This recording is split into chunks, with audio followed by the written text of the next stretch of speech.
former teammate at that high school team. Yeah, it was cool. Talked a little bit before the game. I mean, I think we talked after my start at Yankee Stadium, talking about like, hey, if it lines up, we could pitch against each other. So we've been talking about it for like a week now. I'm happy we both did well. I'm happy we won, but I'm happy he did well too. When do you feel that you really had things going for you today? When I could spot the fastball kind of where I wanted to, I think that's where I knew that I was gonna have a pretty decent day. And go in, go out, kind of up, down. So yeah. Is there anything that stands out that you've been able to take out of your previous outings into today as you continue to rack up innings at this level? Yeah, I mean, from outing 1 to outing 2 to outing 3 to now, I think outing 3 is a little bit of a wake up call of like kind of just stay up on stuff and to not kind of like let it get complacent, whether it's like delivery stuff like that. So I think the last outing was something I kind of needed, I think, for later down the road.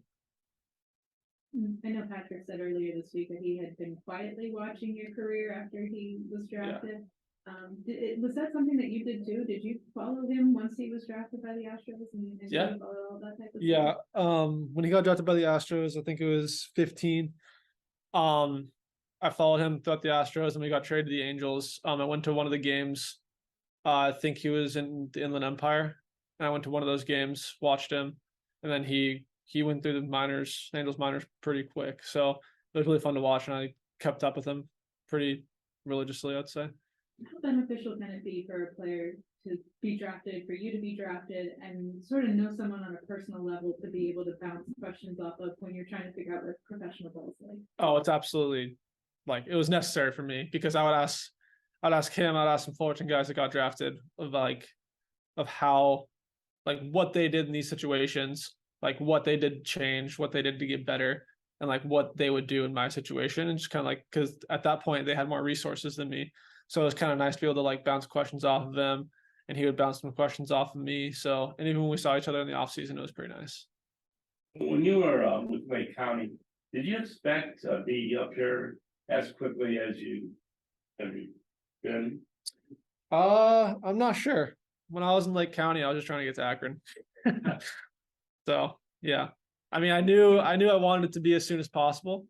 But I mean, at that point, I mean, yeah, it's kind of like when you're in high A and the majors is 3 levels away, it's one of those things where you're just kind of just like, oh, hopefully as soon as possible. And so what did that experience do for you out there with the captains? I think it was just like any other level. I think it was necessary, whether it was like growing pains or kind of just learning how to win, learning how to pitch, learning how to pitch out of some stuff, learning how to keep it rolling. I think every level is pretty necessary for me, at least, to really get to the next level. You were able to go back to when you were a sophomore in high school and he was a senior, and you guys could tell each other, like in that moment, that this day would eventually come for you, that you could pitch against each other in the majors. What do you think your reaction would have been?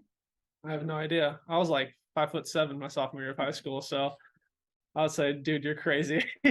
I mean, he was absolutely electric that year, but I mean, I barely even hit puberty yet, sophomore year of high school.